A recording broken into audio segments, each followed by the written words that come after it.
Ya tubaniriza ku channel yaffe eno gye bayita Wejjanjabe, ng'era ngenda kusaba osubscribing. Kati gwe atamanyi ddagala, tamanyi kabombo ku bbombo ku byawula, ebbombo n'akabombo bya njawulo. Kati lino gy'olaba mu vidiyo eno, ako ke bayita akabombo. Akabombo n'ebbombo bya njawulo. Ako akabombo era nako banaabe ng'ebbombo.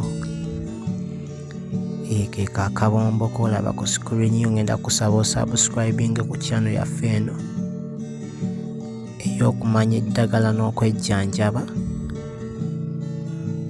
Osobola okukoonako kadaawo, osobola n'okukoonako mu comment section n'obuuza eddagala ly'oyagala okumanya, tuba nga tuli kulaga nalyo n'olitegeera.